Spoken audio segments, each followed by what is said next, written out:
الحمد لله الذي لم يزل عالما قديرا حيا قيوما سميعا بصيرا ناعما حاكما قائما خبيرا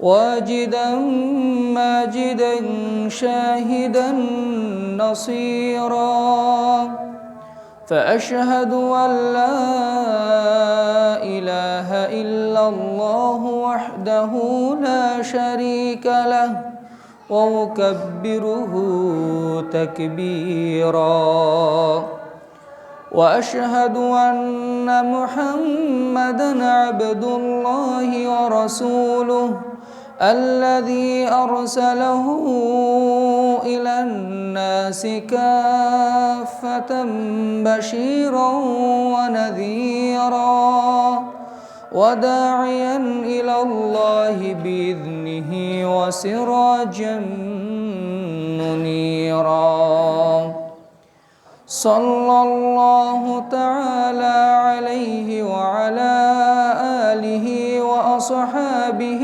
وأحبابه وأتباعه وأنصاره وأهل بيته أجمعين وسلم تسليما كثيرا أما بعد فقد قال الله تعالى في القرآن المجيد فأعوذ بالله السميع العليم من الشيطان الرجيم بسم الله الرحمن الرحيم كلا إن كتاب الأبرار لفي عليين وما أدراك ما عليون كتاب مرقوم إن الأبرار لفي نعيم على الأرائك ينظرون تعرف في وجوههم نضرة النعيم يسقون من رحيق مختوم ختامه مسك وفي ذلك فليتنافس المتنافسون ومزاجه من تسنيم عينا يشرب بها المقربون وقال النبي الأمين صلى الله عليه وسلم عن أبي هريرة رضي الله عنه قال قال رسول الله صلى الله عليه وسلم قال الله تبارك وتعالى من عاد لي وليا فقد آذنته بالحرب وما تقرب إلي عبدي بشيء أحب إلي مما افترضت عليه وما يزال عبدي يتقرب إلي بالنوافل حتى أحبه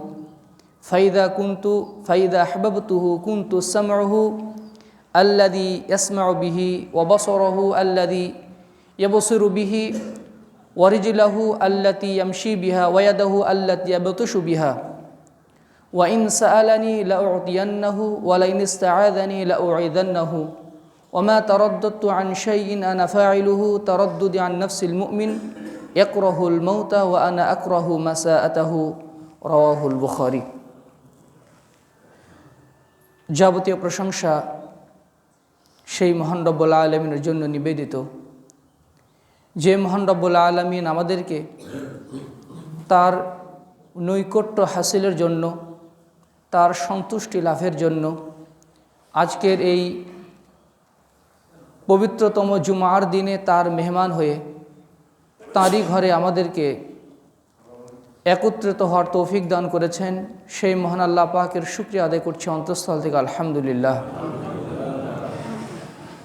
দরুদ ও সালাম বর্ষিত হোক সেই মহান রাসূলের প্রতি, যার আদর্শ ব্যক্তি জীবন থেকে শুরু করে সামাজিক জীবনে, রাজনৈতিক জীবনে এবং রাষ্ট্রীয় পর্যায়ে একমাত্র যার আদর্শই একমাত্র সফলতার নিশ্চয়তা দিতে পারে, যার আদর্শের বাহিরে গেলে ব্যক্তি জীবন থেকে শুরু করে সার্বিক জীবনে অশান্তির দাবানল দাউ দাউ করে জ্বলে ওঠে, যিনি আমাদের একমাত্র আদর্শ, যার প্রত্যেকটি কথা গ্রহণীয়, যার প্রত্যেকটি নিষেধই বর্জনীয়, সেই মহান রাসূলের প্রতি দরুদ ও সালাম বর্ষিত হোক সাল্লাল্লাহু আলাইহি ওয়াসাল্লাম।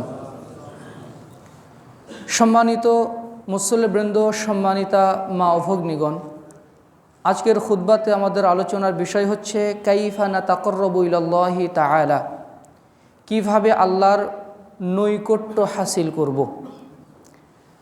মহান আল্লাহ যদি তৌফিক দান করেন, এই বিষয়ে আমরা কিছু কথা উপস্থাপন করার চেষ্টা করব। ওয়া তৌফিকি ইল্লা বিল্লাহ, আলাইহি তাওয়াক্কালতু ইলাইহি উনীব। আল্লাহুম্মা লা ইলমা লানা ইল্লা মা আল্লামতানা ইন্নাকা আনতাল আলিমুল হাকীম। আল্লাহুম্মা আনফা'না বিমা আল্লামতানা ওয়া আল্লিমনা মা ইয়ানফা'ুনা ওয়া জিদনা ইলমা ওয়ালহামদুলিল্লাহি আলা কুল্লি হাল ওয়া নাউযু বিল্লাহি মিন হালি আহলিন নার। আল্লাহুম্মা যায়্যিননা বিজিনাতিল ঈমান ওয়াজআলনা হুদাতাম মুহতাদিন, আমিন ইয়া রাব্বাল আলামিন। সম্মানিত সুধীমণ্ডলী, এই পৃথিবীতে সবচেয়ে সৌভাগ্যের ব্যাপার হচ্ছে আল্লাহর একজন নৈকট্যপ্রাপ্ত বান্দা হতে পারা, আল্লাহর একজন সন্তোষভাজন বান্দা হিসাবে নিজেকে গড়ে তুলতে পারাই এই পৃথিবীতে সবচেয়ে বড় সফলতা। কারণ আল্লাহ তাআলাই আমাদের সৃষ্টিকর্তা, আল্লাহ তাআলা আমাদের রিজিকদাতা, যিনি আমাদেরকে সুস্থ রাখেন, যিনি আমাদের এই পরিবেশকে, এই গোটা বিশ্বকে যিনি পরিচালনা করেন, যিনি একমাত্র ইবাদতের একচ্ছত্র অধিপতি, তারই যখন সন্তুষ্টি অর্জন করা যায়, যখন তার নৈকট্য হাসিল করা যায়, পৃথিবীতে এর চেয়ে বড় সফলতা আর নেই। কিন্তু এই আল্লাহর নৈকট্য বলতে কি বোঝায়? আল্লাহর নৈকট্য বলতে এটা মাকানিয়া না, অর্থাৎ অবস্থানগত দিক থেকে আল্লাহ তাআলা আমাদের কাছে আসবেন এটা না। আল্লাহর নৈকট্য বলতে, তার তাকাররুব বলতে, করুবা ইয়াকরুবানি হচ্ছে নিকটে হওয়া, কাছে আসা। কিন্তু আর তাকাররুব বলতে আল্লাহ তাআলার জাত কাছে আসা এমনটা নয়। তার আগে বুঝতে হবে এই তাকাররুব অর্থাৎ আল্লাহ তাআলার নৈকট্য হচ্ছে দুই ভাগে বিভক্ত, একটা হচ্ছে আম আর একটা হচ্ছে খাস। যেটা সাধারণ নৈকট্য, আম নৈকট্য, এটা আল্লাহ তাআলার বান্দা হিসাবে, সৃষ্টি হিসেবে সবাই এই নৈকট্য লাভ করে। ওয়া নাহনু আকরাবু ইলাইহি মিন হাবলিল ওয়ারিদ, আল্লাহ তাআলা সূরা কফের 16 নম্বর আয়াতে বলছেন, আমি তাদের ধমনীর রগের চেয়েও নিকটবর্তী, আমরা তাদের ধমনীর রগের চেয়েও নিকটবর্তী। আল্লাহ তাআলা আমাদেরকে জ্ঞানের মাধ্যমে আমাদেরকে পরিবেষ্টন করে আছেন। আমরা কি করি না করি, কি খাই না খাই, এমনকি কি অনুভূতি অন্তরের ভিতরে পোষণ করি, আল্লাহ সব কিছু জানেন এবং যে কোনো মুহূর্তে মালাকুল মউত আমাদের জান কবজ করে নিতে পারেন। এই নৈকট্যটা বান্দা হিসাবে, আল্লাহর সৃষ্টি হিসাবে সবাই লাভ করে, এর বিশেষ কোনো কৃতিত্ব নেই। একজন কাফেরও আল্লাহর এই নৈকট্য লাভ করে। কিন্তু আরেকটি যে নৈকট্য, খাস নৈকট্য, আল্লাহ তাআলা বিশেষ রেজামন্দি হাসিল করা, আল্লাহ তাআলার সন্তুষ্টি লাভ করা, আল্লাহর একজন প্রিয় বান্দায় পরিণত হতে পারা, এটা আল্লাহ তাআলার খাস বান্দা ছাড়া, বিশেষ বান্দা ছাড়া এটা সবাই অর্জন করতে পারে না। যেই বান্দাকে আল্লাহ তাআলার এই নৈকট্য লাভের তৌফিক দেওয়া হয়েছে, তাকে যেন দুনিয়া এবং আখিরাতের যাবতীয় কল্যাণ তাকে দেওয়া হয়েছে। সম্মানিত মুসল্লিবৃন্দ, সম্মানিতা মা ভগ্নীগণ, আল্লাহর নৈকট্য লাভের দুটা মাধ্যম আছে। একটা হচ্ছে শরীয়ত সম্মত বৈধ মাধ্যম, আরেকটি হচ্ছে অবৈধ মাধ্যম, যেটা শরীয়ত বহির্ভূত। আল্লাহ তাআলার যদি আমরা তার ইবাদতের মাধ্যমে আল্লাহর নৈকট্য হাসিল করতে চাই, তাহলে ওই নৈকট্যটা সেই পদ্ধতিতেই হাসিল করতে হবে যেইভাবে আল্লাহর রাসূল আল্লাহর নৈকট্য লাভ করেছিলেন, আল্লাহর সন্তোষভাজন বান্দায় পরিণত হয়েছিলেন। রাসূলের দেওয়া পদ্ধতি ছাড়া অন্য পদ্ধতিতে সেটা চেষ্টা করলে ওটা আরও পাপ হওয়ার সম্ভাবনা থাকবে। আল্লাহ তাআলা বলছেন, কুল ইন কুনতুম তুহিব্বুনাল্লাহ ফাত্তাবিউনি ইউহিব্বুকুমুল্লাহু ওয়া ইয়াগফির লাকুম যুনুবাকুম। হে নবী, আপনি ঘোষণা দিয়ে দিন, বলে দিন যে তোমরা যারা আল্লাহকে ভালোবাসতে চাও, তোমরা যদি বলো কুল ইন কুনতুম তুহিব্বুনাল্লাহ ফাত্তাবিউনি, তোমরা যদি আল্লাহকে ভালোবাসতে চাও, আল্লাহর ভালোবাসার পাত্রে পরিণত হতে চাও, তাহলে আগে আমার অনুসরণ করো। দেখো আমি কিভাবে আল্লাহর ইবাদত করি, আমি কিভাবে আল্লাহর নৈকট্য হাসিল করি, আমি কিভাবে আমার ব্যক্তি জীবন পরিচালনা করেছি, কিভাবে আমি আমার সামাজিক জীবন পরিচালনা করেছি, কিভাবে আমি রাষ্ট্র পরিচালনা করেছি। আগে আমার দিকে দেখো, আমার দিকে আগে দেখো আমি কিভাবে, আমার আদর্শ কেমন ছিল। ফাত্তাবিউনি, শুধু ওই টুপি মাথায় দেওয়ার, খাওয়ার শেষে মধু পান করা, এগুলো সুন্নাত, কিন্তু বাকি সব ক্ষেত্রে সুন্নাতের পাবন্দ হতে হবে। যারা জীবনের প্রতিটি ক্ষেত্রে যারা আল্লাহ রাসূলের পদাঙ্ক অনুসরণ করে, তারাই আল্লাহর নৈকট্য লাভ করতে পারে।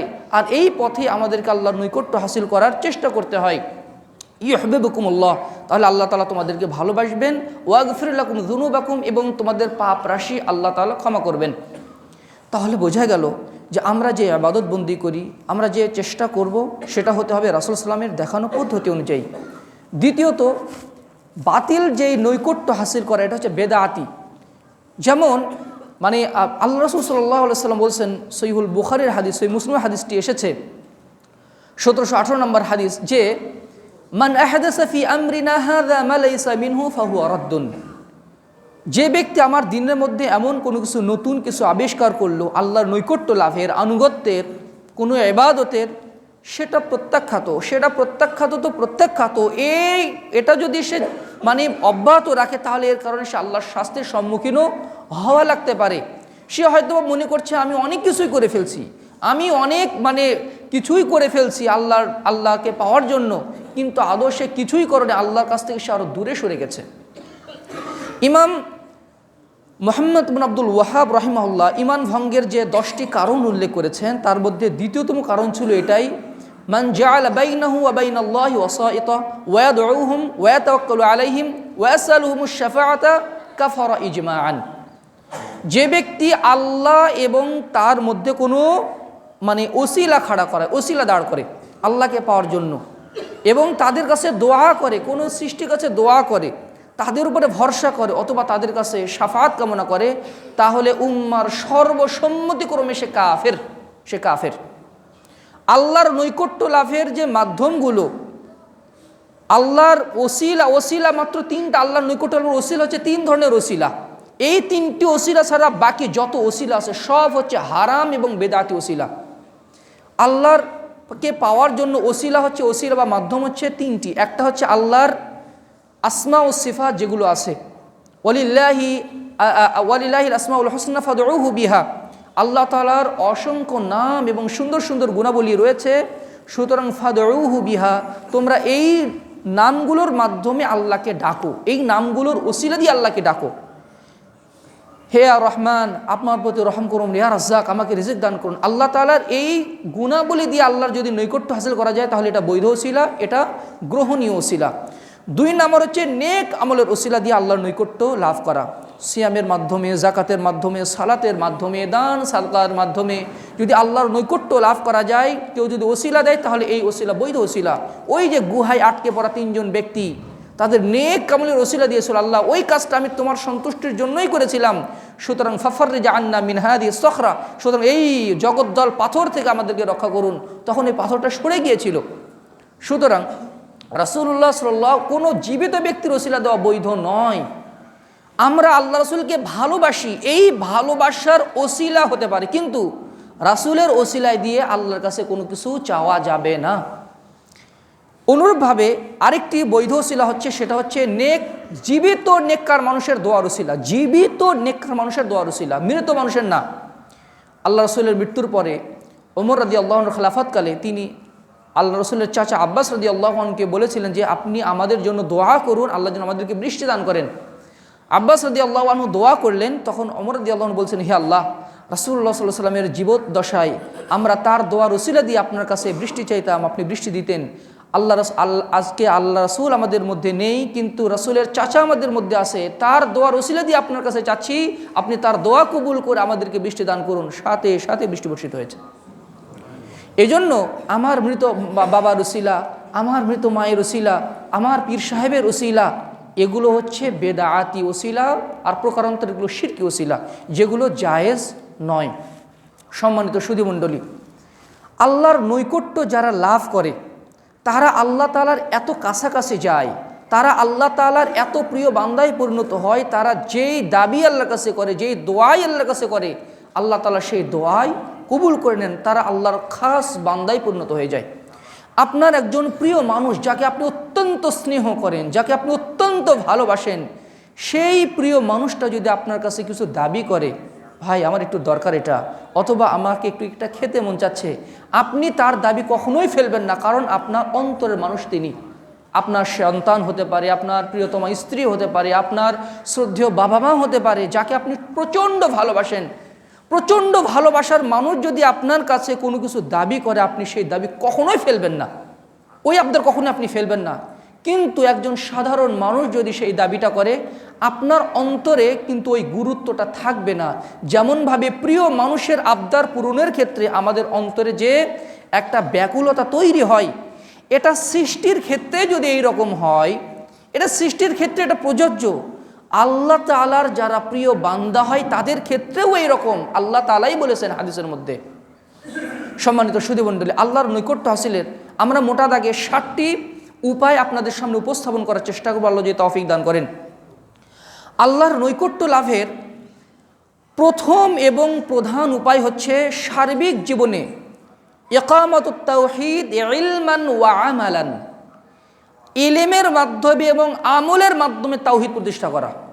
শুধু তাওহীদের জ্ঞান অর্জন করলাম, আল্লাহ সম্পর্কে জ্ঞান অর্জন করেছি, রাসূল সম্পর্কে জ্ঞান অর্জন করেছি, কিন্তু আমলে বাস্তবায়ন করিনি, এটা চলবে না। আবার আকীদা ঠিক নেই কিন্তু আমলে খুব পারদর্শী, এটাও ঠিক নাই। ইকতিদাউল ইলমি ওয়াল আমাল, ইলম এবং আমলের মধ্যে সমন্বয় থাকতে হবে।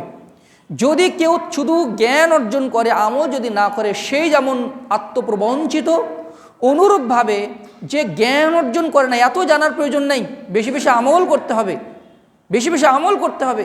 আর যখনই যে আমল করবে, মূর্খতাবশত বেদাতকে সুন্নাত মনে করে ফেলবে, আর শিরককে সে তাওহীদ মনে করে ফেলবে, তাওহীদকে সে শিরক গণ্য করে ফেলবে। এজন্য জ্ঞান, ইলম এবং আমল উভয়ের মধ্যে সমন্বয় থাকতে হবে। যেমনভাবে জ্ঞান অর্জন করা ফরজ করা হয়েছে, আল্লাহ সম্পর্কে জ্ঞান অর্জন করা ফরজ করা হয়েছে। ফা'লাম আন্নাহু লা ইলাহা ইল্লাল্লাহ, সর্বপ্রথম এই জ্ঞান অর্জন করো আল্লাহ এক। এর মানে কি? শুধু আল্লাহ তাআলা আরশে আছেন, তিনি একক, তিনি ছাড়া কোনো সত্য উপাস্য নেই, শুধু এটাই না, আল্লাহ তাআলার তাওহীদ সম্পর্কে যে এত সূক্ষ্ম সূক্ষ্ম জ্ঞান আছে, বান্দা যদি এটা আসলে বোঝানো খুবই কঠিন, যে এটা অন্তরে যেভাবে উপলব্ধি করা যায়, তাওহীদের জ্ঞান যত বেশি অর্জন করা যায়, ওই বান্দার অন্তরে আল্লাহ ভিটে ততই বেশি আসে।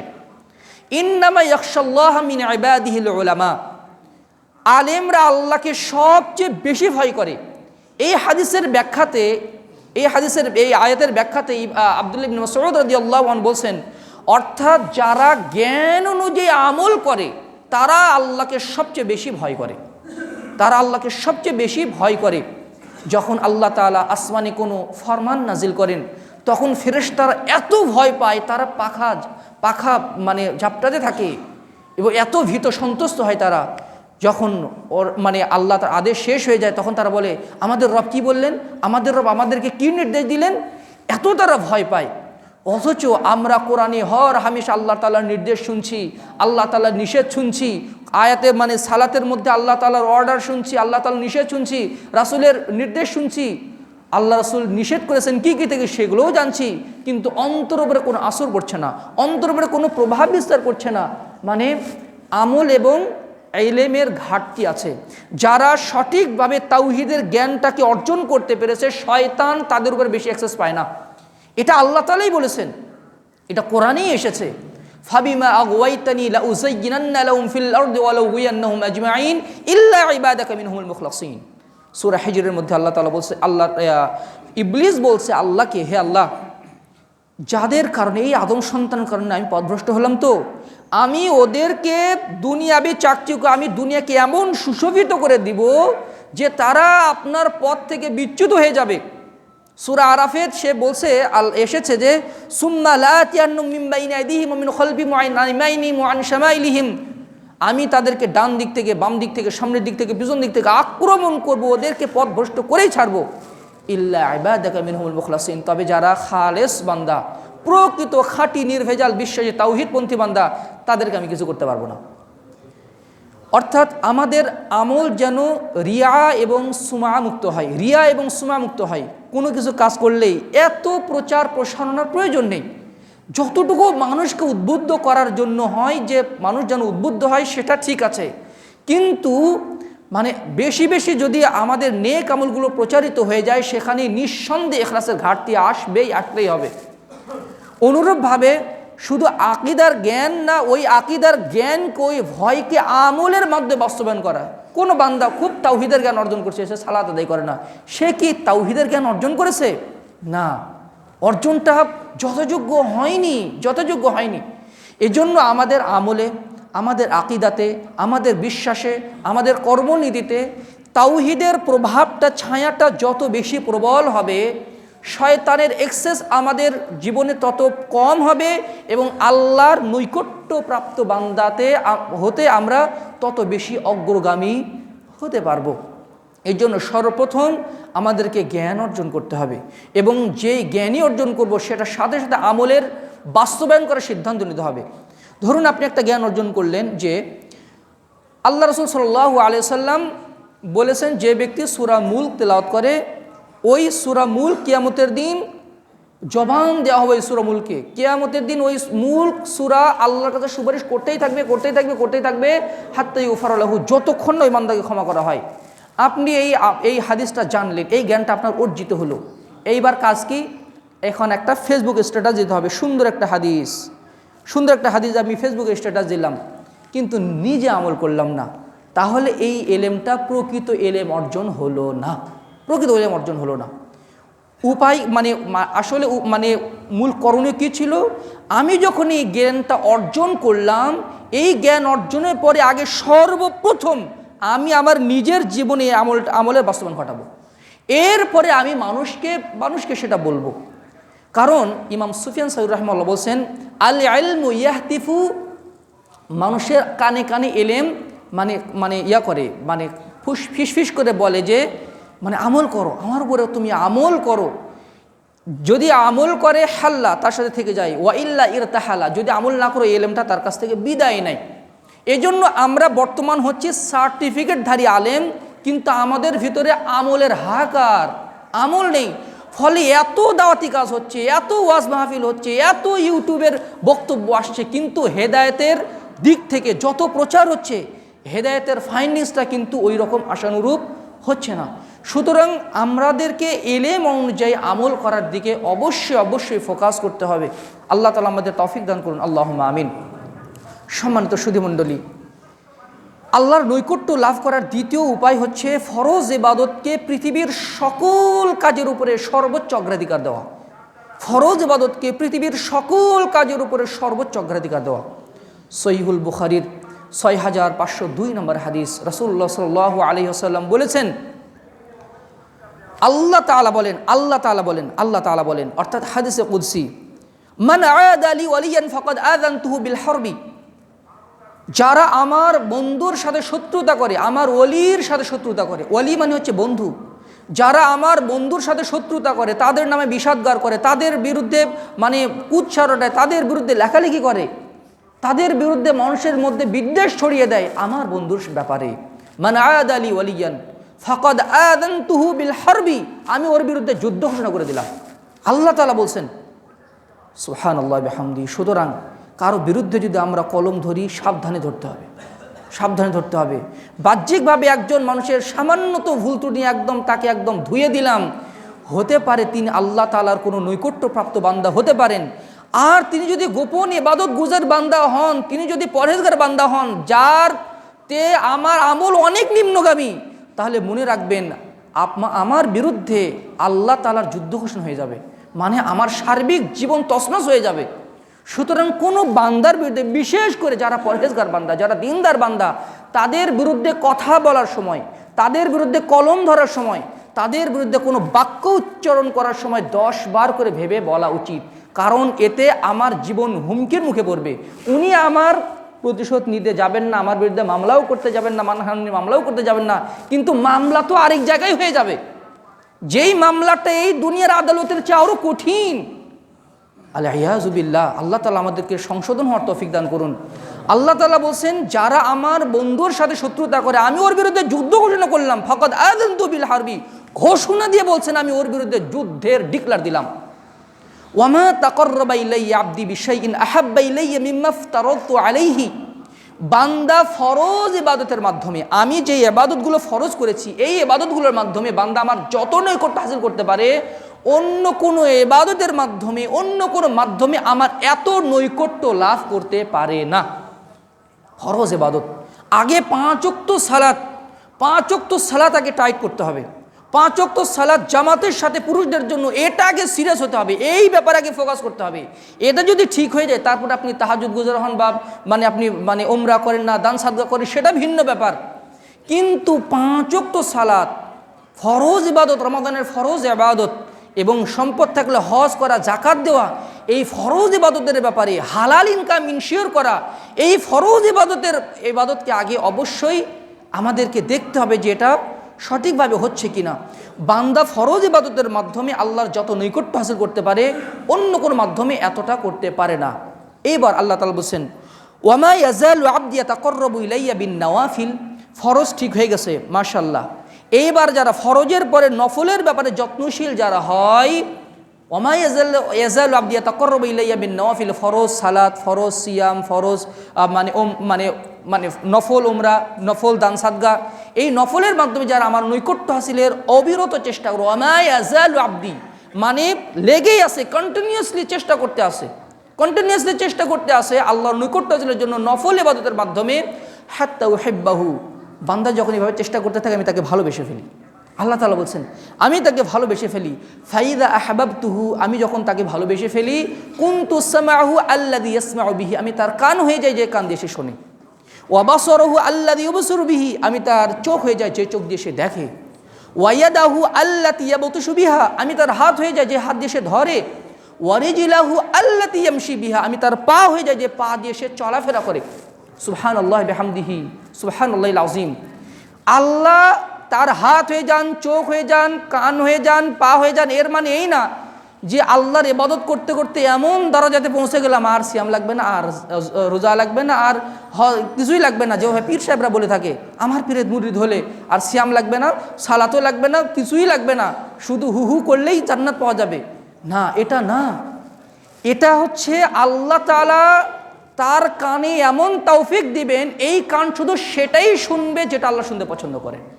এই কানকে আল্লাহ তাআলা ওই সমস্ত নোংরা কথা, নোংরা গান বাজনা থেকে হেফাজত করবেন যেটা আল্লাহ তাআলা অপছন্দ করেন।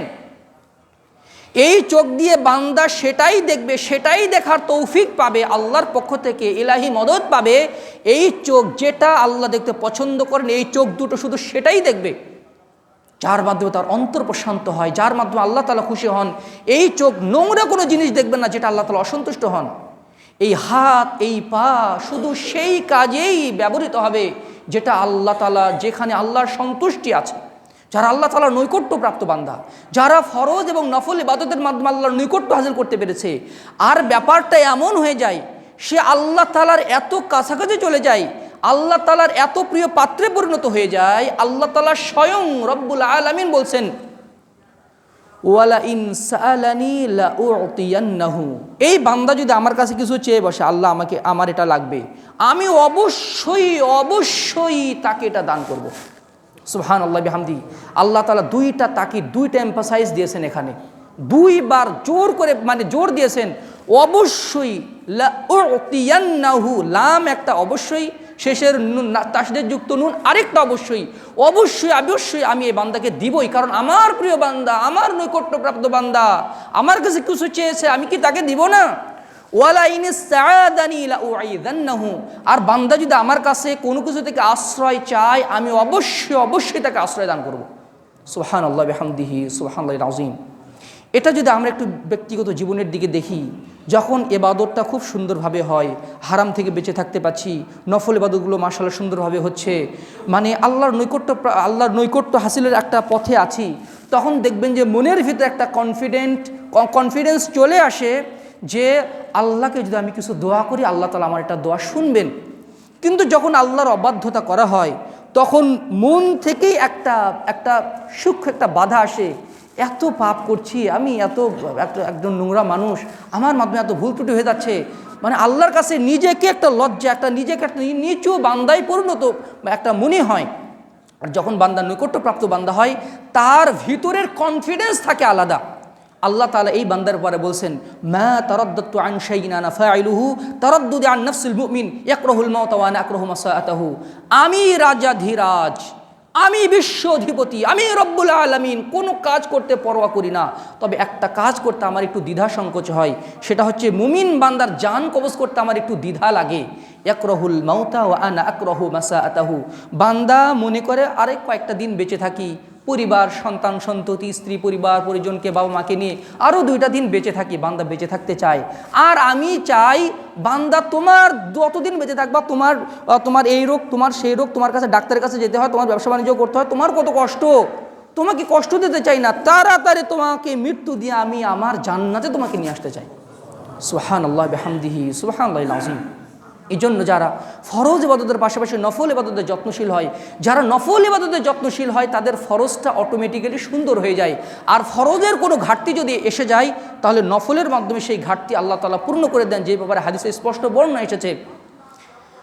নফল যত ইবাদত আছে তার মধ্যে অন্যতম ইবাদত হচ্ছে রাতের সালাত। রাতের সালাত রাসূলুল্লাহ সাল্লাল্লাহু আলাইহি ওয়াসাল্লাম বলেছেন, সুনানে তিরমিজির 2349 নম্বর হাদিস, আলাইকুম বিকিয়ামিল লাইল, তোমাদের উচিত তোমরা রাতের সালাতে অভ্যস্ত হয়ে যাও। ফাইন্নাহু দাবুস সালিহিনা মান কানা ক্বাবলাকুম, কেননা তোমাদের পূর্ববর্তী যারা নেককার পরহেজগার বান্দা ছিল তাদের নিয়মিত অভ্যাস, নিয়মিত আমল ছিল যে তার রাতের বেলা একটা অংশ আল্লাহর জন্য বরাদ্দ রাখতেন, একটা অংশ আল্লাহর জন্য বরাদ্দ রাখতেন। এই সালাতে করলে কি হয়, ওয়া হুয়া কুরবাতুন ইলা রাব্বিকুম, এই সালাত তোমাদেরকে তোমাদের রবের নিকটবর্তী করে দেয়।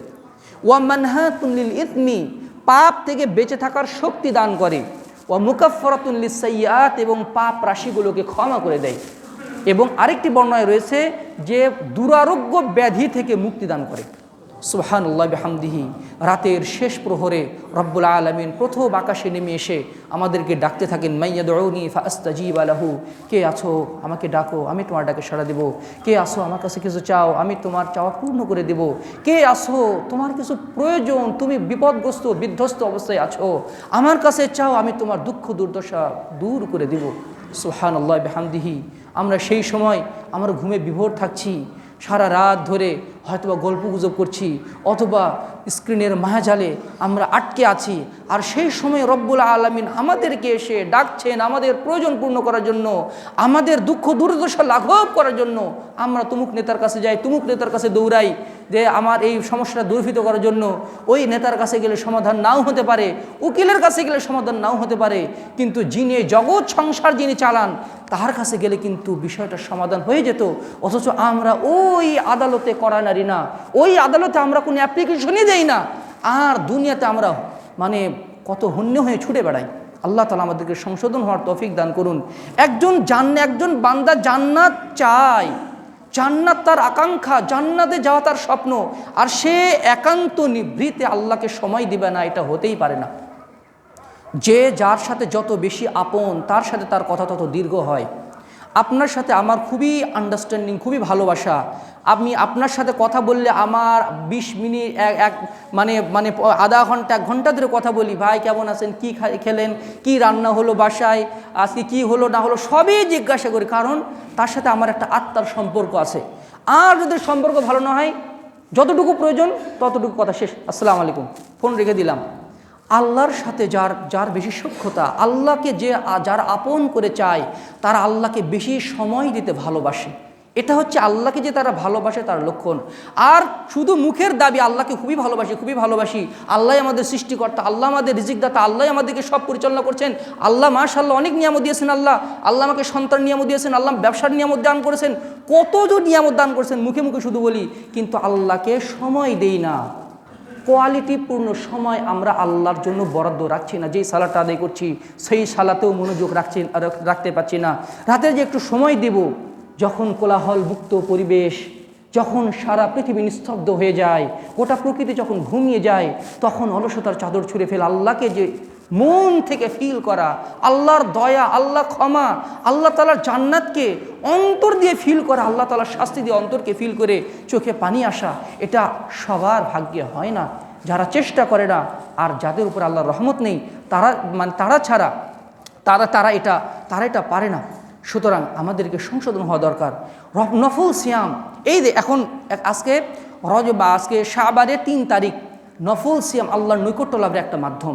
আল্লাহ রাসূল একদিন বলছেন, ইন্না ফিল জান্নাতি গুরাফান তুরা যুহুরুহা মিন বুতুনিহা ওয়া বুতুনুহা মিন যুহুরিহা। জান্নাতে এত সুন্দর সুন্দর কিছু প্রাসাদ আছে, যার বাহিরের দৃশ্য ভিতর থেকে দেখা যায়, ভিতরের দৃশ্য বাহির থেকে দেখা যায়। এত সুন্দর প্রাসাদ, মা লা আইনুন রাআত ওয়ালা উদনুন সামিআত ওয়ালা খাতারা আলা কলবি বাশার। কোনো চোখ কোনো দিন দেখেনি, কোনো কান কোনো দিন শোনেনি, কোনো হৃদয় কখনো কল্পনাই করেনি জান্নাতে এত শান্তি থাকতে পারে, জান্নাতে এত সুখ থাকতে পারে, এত সুখ থাকতে পারে। আর এটা 4 শ্রেণীর লোকের জন্য। 1, লিমান আতাবাল কালাম, লিমান আলান আল কালাম, যার কথা নরম, মানুষের সাথে নরম কণ্ঠে কথা বলে, ঝাঁঝালো কণ্ঠে কথা বলে না। ঝাঁঝালো কণ্ঠে কথা বলা এটা দুর্ভাগ্যের লক্ষণ, যারা নরম ভাষায় মানুষের সাথে কথা বলে। 2, ওয়া আতআমাত তাআম, মানুষকে খাবার খাওয়ায়। 3, ওয়া আদামাস সিয়াম, ফরজ সিয়ামের পাশাপাশি নফল সিয়াম রাখে। 4, ওয়া সাল্লা লিল্লাহি বিল্লাইল ওয়ান নাসু নিয়াম, রাতে যখন মানুষ ঘুমিয়ে পড়ে তখন সে রাতের তাহাজ্জুদ সালাত আদায় করে, কিয়ামুল লাইল করে। সুবহানাল্লাহি বিহামদিহি সুবহানাল্লাহিল আযীম। আল্লাহ সাল্লাল্লাহু আলাইহি ওয়াসাল্লাম বলছেন, মান করা বিআশি আয়াতিন লাম ইউক্তাব মিনাল গাফিলিন, যে ব্যক্তি রাতের বেলা 10 আয়াত তেলাওয়াত করে কিয়ামুল লাইল করবে, ওর নাম গাফেলদের কাতারভুক্ত করা হবে না, তালিকায় নাম থাকবে না, গাফেলদের তালিকায় ওর নাম থাকবে না। আপনি যদি সূরা নাস এবং সূরা ফালাক বলেও যদি আপনি 2 রাকাত সালাত আদায় করেন, 11 রাকাতের একটা কিয়ামুল লাইল আপনি করে ফেলতে পারবেন, আর এর মাধ্যমে গাফেলদের খাতা থেকে নিজের নামটা কেটে নিতে পারবেন। আর সিয়াম, এই আল্লাহ রাসূল সাল্লাল্লাহু আলাইহি ওয়াসাল্লাম মানে শাবান মাসে এত বেশি সিয়াম রাখতেন। আবু উসামা ইবনে যায়েদ রাদিয়াল্লাহু আনহু বলছেন, হে আল্লাহর রাসূল, আপনাকে এই মাসে এত বেশি সিয়াম রাখতে দেখি, রমাদানের পরে আপনাকে এত বেশি অন্য কোনো মাসে সিয়াম রাখতে দেখি না, কেন হে আল্লাহর রাসূল? আল্লাহ রাসূল সাল্লাল্লাহু আলাইহি ওয়াসাল্লাম বললেন, হে জেনে রাখো যে এটা এমন একটি মাস, বাইনা রজাবিন ওয়া রমাদান ইয়াগফুলুন নাসু আনহু, অধিকাংশ মানুষ এই মাস সম্পর্কে গাফেল থাকে, কিন্তু এই মাস এমন একটা মহিমান্বিত মাস, তুরাদু ফীহিল আমালু ইলা রাব্বিল আলামিন, বান্দার বার্ষিক রিপোর্ট, বান্দার ইবাদতের বার্ষিক রিপোর্ট এই মাসে আল্লাহর সামনে পেশ করা হয়।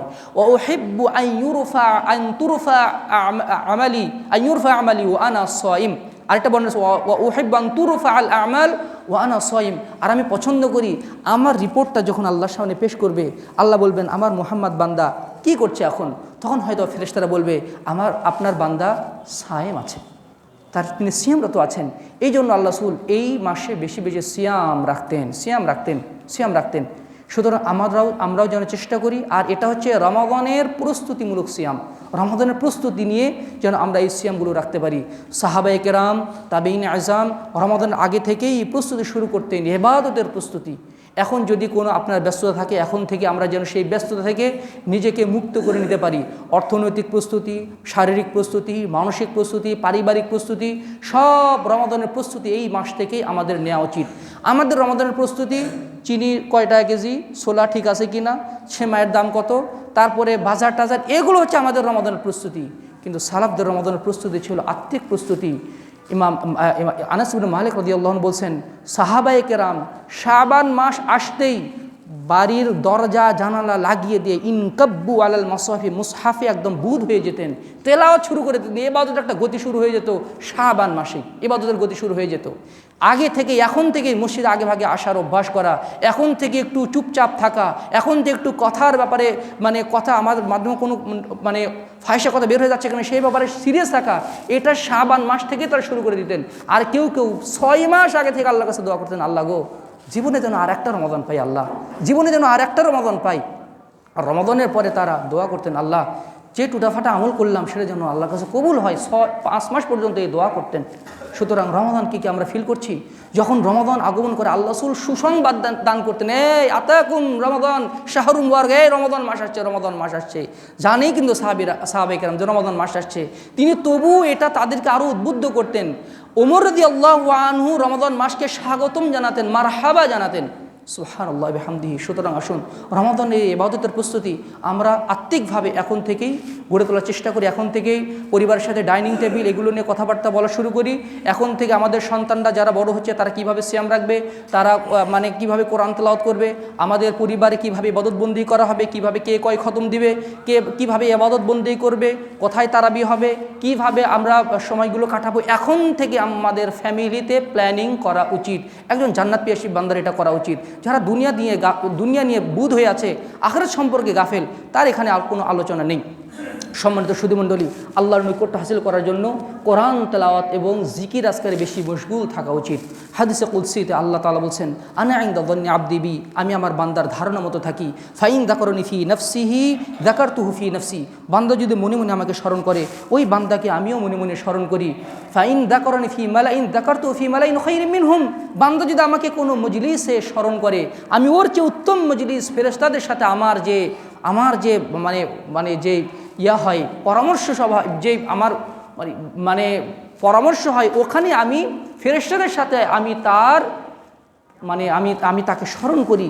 ওয়াইন তাকাররাবা ইলাইয়া বিশিবরিন, বান্দা যদি একটু ইবাদতের মাধ্যমে আমার দিকে 1 হাত পরিমাণ 1 বিঘত পরিমাণ এগিয়ে আসে, আমি ওই বান্দার দিকে 1 হাত পরিমাণ এগিয়ে যাই। ওয়াইন তাকাররাবা ইলাইয়া যিরাআন, বান্দা যদি আমার দিকে 1 হাত পরিমাণ এগিয়ে আসে, তাকাররাবতু ইলাইহি বাআন, আমি আমার দয়া, আমার ক্ষমা, আমার রহমত নিয়ে 2 হাত পরিমাণ তার দিকে এগিয়ে যাই। ওয়াইন আতানি ইয়ামশি আতাইতুহু হারওয়ালাতান, বান্দা যদি আমার দিকে হেঁটে হেঁটে আসে, আমি তার দিকে দৌড়ে দৌড়ে চলে যাই। সুবহানাল্লাহ বিহামদিহি। আপনি একটু খেয়াল করে দেখবেন যে আমরা যে এই যে ব্যবসার পিছনে ছুটছি, তারপরে কেউ মানে অফিসের পিছনে ছুটছি, কে কত দুনিয়াবি ধান্দায় আছে, আপনি একটু আল্লাহর দিয়ে একটু সময় আজকে থেকে একটু বেশি দেন। আল্লাহ যদি আপনাকে অল্প ইনকাম দেন, দেখবেন যে ওখানে প্রভূত প্রশান্তি আল্লাহ তাআলা দান করছেন, বরকত দান করছেন। মন থেকে যে শান্তি, যে একটা মানে প্রশান্তি, আপনি এটা অনুভব করা শুরু করবেন। আসলে আমরা এত টাকা ইনকাম করি কেন, এত সুন্দর করে বাড়ি করি কেন? একটু শান্তিতে থাকার জন্যই তো। শুধু শারীরিক শান্তি কি মূল শান্তি?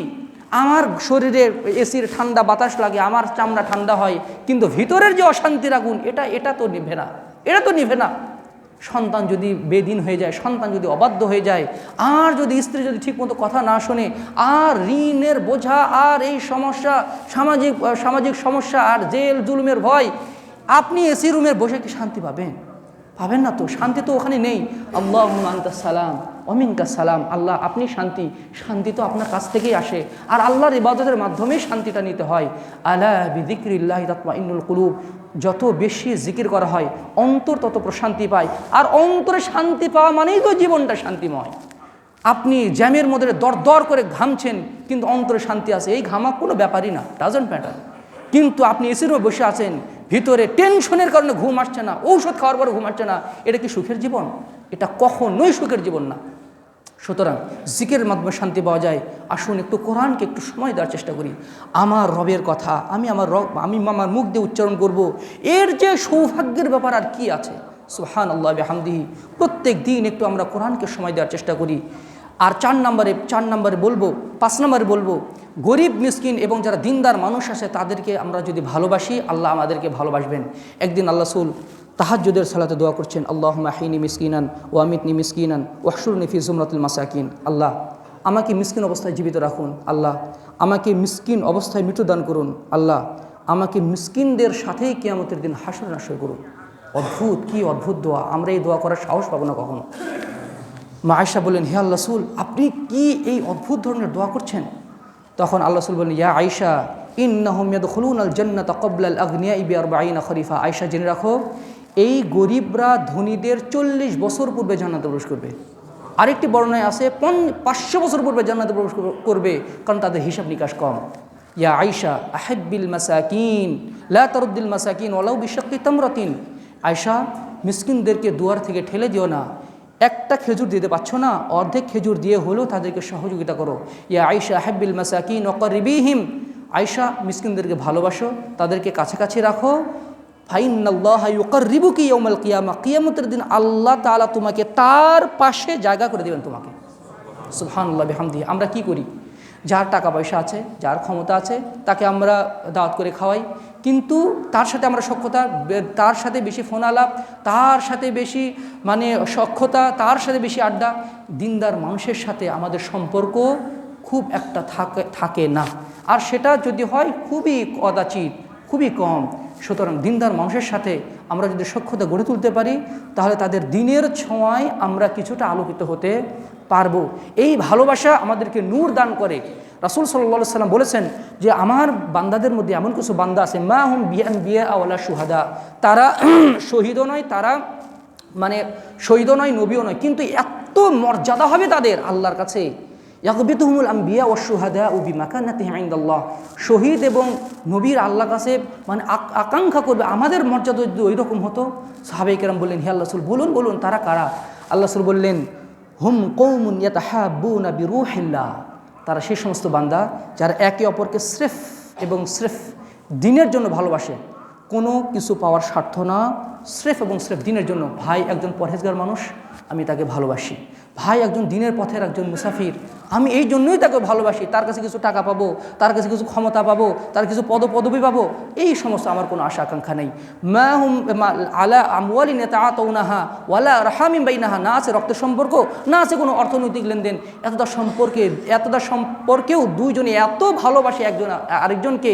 আল্লাহ তাআলা তাদেরকে এত ভালোবাসবেন, সেই দিন কিয়ামতের ময়দানে আল্লাহ তাআলা বলবেন, আইনাল মুতাহাব্বুনা বিজালালি আল-ইয়াওমা উযিল্লুহুম ফি যিল্লি ইয়াওমা লা যিল্লা ইল্লা যিল্লু। ওহে তোমরা কোথায় যারা আমার জন্যই একে অপরকে ভালোবাসতে?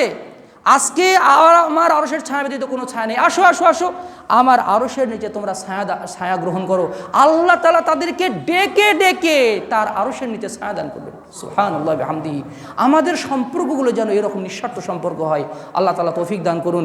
6 নম্বরে বলবো, পাপ থেকে বিরত থাকা, পরহেজগারিতা অবলম্বন করা। যখনই আমরা কোনো পাপ কাজ করি, সাথে সাথে আল্লাহ তাআলার পথ থেকে আমরা দূরে সরে যাই, আস্তে আস্তে দূরে সরে যাই। পাপ যত কম হয় তত আল্লাহ তাআলার নিকটবর্তী হতে পারি। আর নিকটবর্তী হওয়ার, পাপ থেকে বিরত থাকার উপায় হচ্ছে বেশি বেশি তাওবা ইস্তেগফার করা। সকাল সন্ধ্যা আল্লাহ রাসূল সাল্লাল্লাহু আলাইহি ওয়াসাল্লাম 100 বার করে আল্লাহর কাছে তাওবা ইস্তেগফার করতেন। এটা শুধু মুখে জপা না, অন্তর থেকে ফিল করা, নিজের ভুল ত্রুটি ফিল করা এবং আল্লাহর কাছে দোয়া করা। এর মাধ্যমে আমরা আল্লাহর নৈকট্য হাসিল করতে পারি। যারা আল্লাহ তাআলার নৈকট্য হাসিল করতে পারে, সূরা মুতাফিফিনের 18 নম্বর আয়াত থেকে শেষ পর্যন্ত আপনি পড়ে দেখবেন তাফসিরে, আল্লাহ তাআলা তাদের জন্য কত সম্মান রেখেছেন। সুবহানাল্লাহ বিহামদিহি। তাদের আত্মাটা থাকবে 7 আসমানের উপরে, মৃত্যুর পরে তার আরশে থাকবে ইল্লাইয়িনে ইয়াশহাদুল মুকাররাবুন। কিয়াম মোহরাঙ্কিত সেই কিতাব, মুকাররাবুন যারা আল্লাহর নৈকট্যপ্রাপ্ত বান্দা, তাদেরকে তারা সেটা দেখবে, তাদের চেহারায় জান্নাতি হওয়ার সেই কামনীয়তা ফুটে উঠবে। আল্লাহ তাআলা বলছেন যে তুমি তাদের চেহারায় দেখতে পাবে যে তারা জান্নাতি, আর তার তাসনিম ঝর্ণা থেকে তাদেরকে পান করতে দেওয়া হবে। আর আইনা ইয়াশরাবু বিহাল মুকাররাবুন, এই তাসনিম ঝর্ণার অমীয় সুধা তারাই পান করবে যারা আল্লাহর নৈকট্যপ্রাপ্ত বান্দা। আস-সাবিকুন উলাইকাল মুকাররাবুন ফি জান্নাতিন নাঈম। অগ্রবর্তীরা তো অগ্রবর্তী, আর তারাই হচ্ছে জান্নাতি, তারা থাকবে নিয়ামতপূর্ণ জান্নাতে।